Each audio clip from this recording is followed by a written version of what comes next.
What if I told you that one of the most powerful things you can say to a woman isn't "you're beautiful"? In fact, it's not a compliment at all. What if I told you that for years, you might have been following the wrong playbook? A playbook that says the only way to a woman's heart is through constant compliments, total agreement, and being the endlessly accommodating nice guy. Most men spend their lives trying to impress women, looking for their approval at every single turn. They put women on a pedestal and then can't figure out why they only seem to get looked down on. But when you learn this one core communication strategy, you flip the entire script. You're no longer chasing. Suddenly, she's subtly trying to win you over. Now, this isn't a trick or some kind of manipulative game, it's a fundamental shift in how you communicate, one that signals pure, unshakable confidence. It's the difference between being a pleasant, forgettable guy, and a fun, unforgettable challenge. If you're tired of being forgettable, if you're ready to stop chasing and start attracting, then stay with me. Because what we're about to break down could fundamentally change every interaction you have from this day forward. First, let's talk about the paradox that has confused men for generations, the nice guy problem. You've seen him, maybe you've even been him. He's the guy who's always available. He showers a woman with compliments, agrees with everything she says, and bends over backward for her, hoping that all of his niceness will eventually be traded for affection. He works from the idea that if he's just pleasant and accommodating enough, she'll have to see what a great guy he is, and fall for him. And yet, where does this man almost always end up? The friend zone. He becomes her confidant, the one she calls for advice about the more challenging, exciting man she's actually interested in. He's safe, he's predictable, and for that spark of attraction, he's often unexciting. Why does this happen? Attraction isn't a logical decision, it's an emotional response. It isn't a spreadsheet where she totals up your nice deeds. It's a gut feeling. And one of the biggest killers of that gut-level attraction is neediness. When you're constantly seeking her approval, you're sending a clear message. You need something from her validation. You're subconsciously telling her that her opinion of you is more important than your own. This posture of seeking approval instantly lowers your perceived value. Think about it from a Stoic perspective. Stoicism teaches the power of being independent of the outcome. This means finding your self-worth internally, not from what others think. A man who operates this way is confident and calm because his happiness isn't riding on whether one conversation goes perfectly. The classic nice guy is the exact opposite. His entire mood for the evening hangs on her every word and smile, and people can sense that kind of dependency from a mile away. It creates pressure and signals a lack of inner strength. Now, this doesn't mean kindness is bad. Research consistently shows that kindness and warmth are highly valued traits, especially for long-term partners, but they have to be paired with confidence. Kindness that comes from a place of genuine inner abundance is magnetic. Kindness that is really just a strategy to get approval feels transparently needy. One is an authentic trait, the other is a hidden contract. The passive nice guy offers kindness with the unspoken hope of getting something in return, and when he doesn't, he often gets resentful. So if being the approval-seeking, endlessly agreeable guy isn't the answer, what is? It's not to become a jerk. The alternative is to change the entire dynamic. It's to stop seeking validation and instead become the one who validates. So, here it is. The one thing we're talking about isn't a single phrase. It's a mindset that shows up in how you talk. We'll call it the playful challenge. What is it? It's the art of subtly and playfully communicating that you're selective. It's a way of signaling that you have standards, and you're still figuring out if she meets them. This isn't done with arrogance or judgment. It's done with a smile, a light heart, and a bit of humor. You're taking the intense pressure out of the interaction and turning it into a fun, low-stakes game. Instead of you trying to win her over, you create a dynamic where she feels a little pull to win you over. Think about the standard interaction. A man approaches a woman and his entire vibe screams, "Please like me, I hope I'm interesting enough." He's basically auditioning for her. Now imagine a man whose vibe says, "You seemed fun, but the jury's still out, let's see what you've got." This immediately shatters her expectations. It breaks the pattern. Every other guy is trying to prove himself to her. You're the first one who is playfully suggesting that maybe, just maybe, she needs to prove herself to you.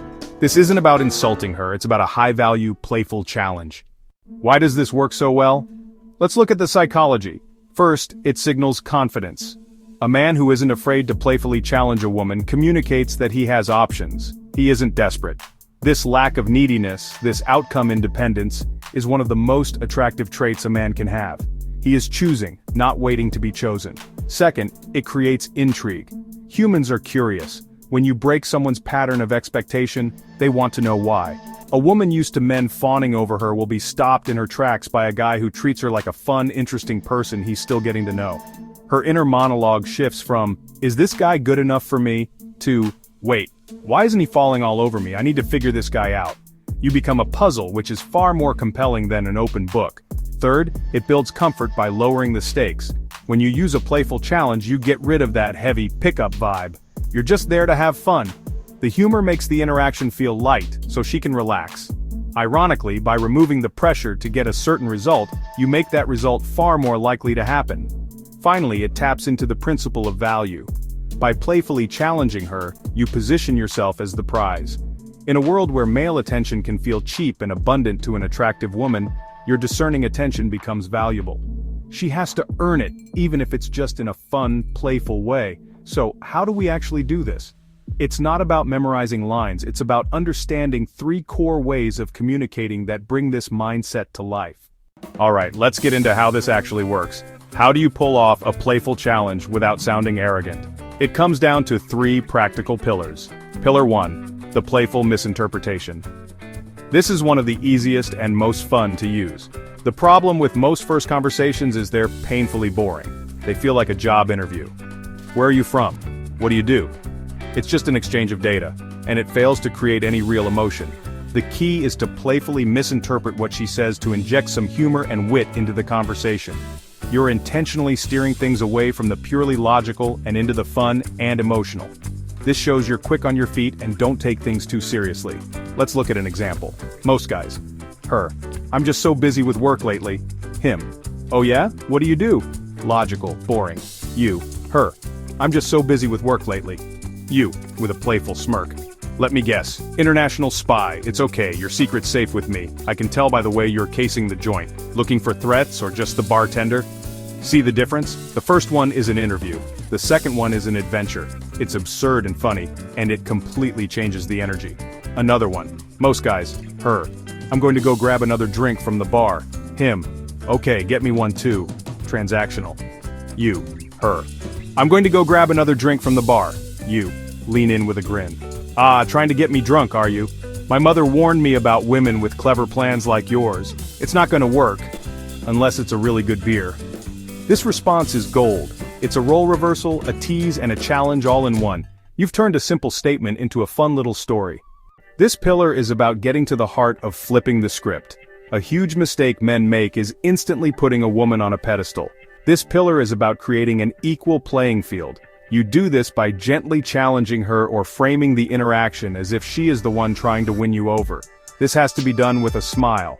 The goal is charming confidence, not genuine arrogance. You're not actually seeking her approval, you're deciding if you want to give her yours. Here's how it looks. Most guys. Her. Tells you she runs marathons. Him. Wow, that's so amazing, I could never do that.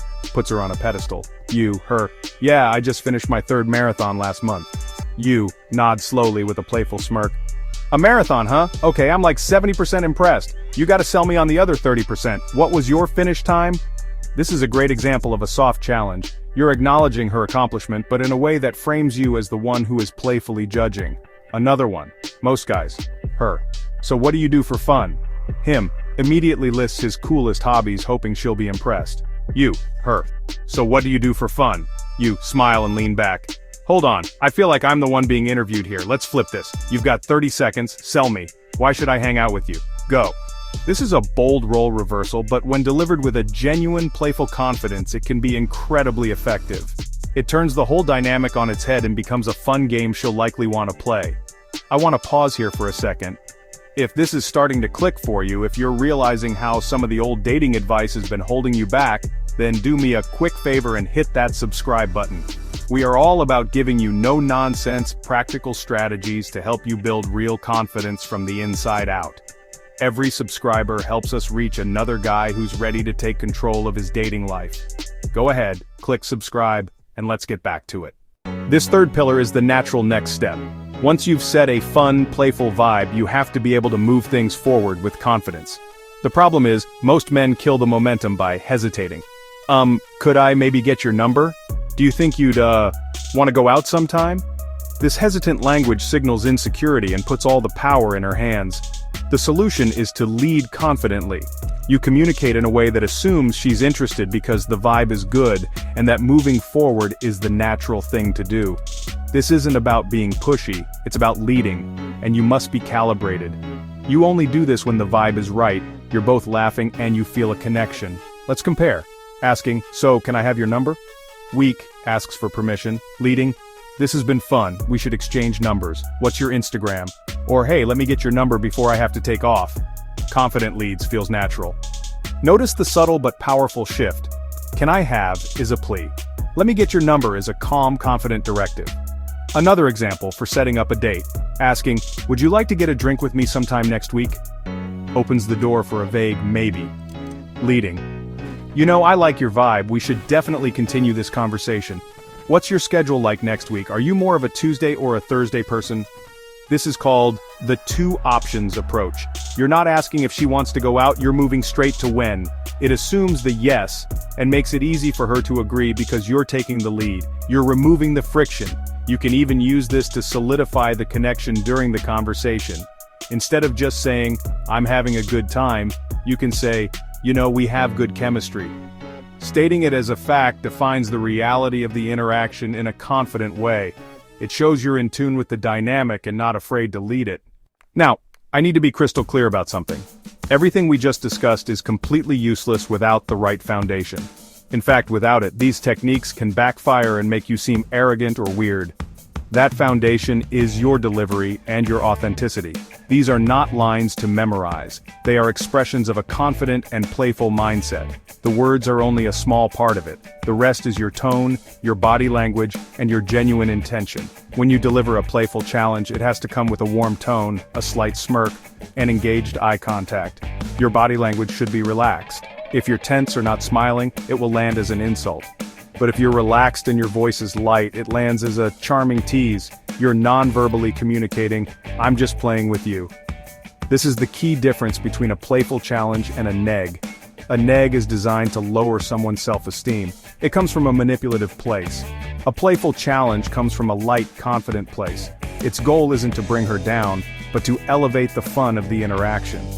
Most importantly, this has to be authentic. This isn't about pretending to be some cool guy. It's about giving yourself permission to unlock the confident, playful part of you that already exists. The goal is to connect with your genuine sense of self-worth.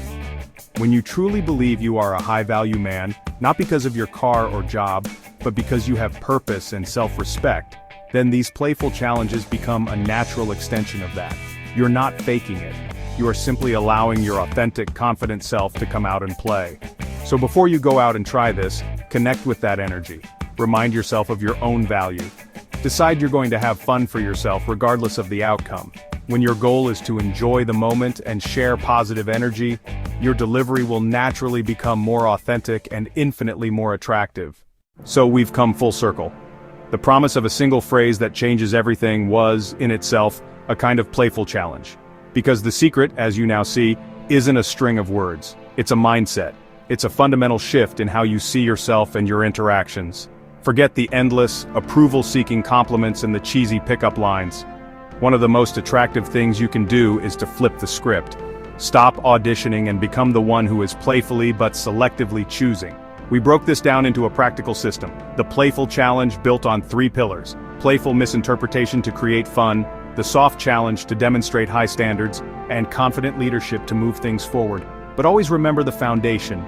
Your delivery and authenticity. These aren't tricks to fool women. They are tools to allow your most confident, fun, and genuine self to shine. True attraction is triggered not by the words you say, but by the unshakable confidence behind them. I want you to leave this video with one core idea. You are the prize. Start acting like it. Stop looking for validation outside of yourself and start creating fun, memorable, and challenging interactions. The moment you stop chasing is the very moment you become worth chasing. If you're ready to go deeper and build this kind of core, unshakable confidence, I've created something for you. It's a free guide called The Confidence Blueprint, and the link is in the description below. It expands on these principles and gives you a step-by-step framework to build the inner strength that makes all of this feel natural. Click the link, grab your free guide, and start your journey to becoming the most confident version of yourself. Thanks for watching, and I'll see you in the next one.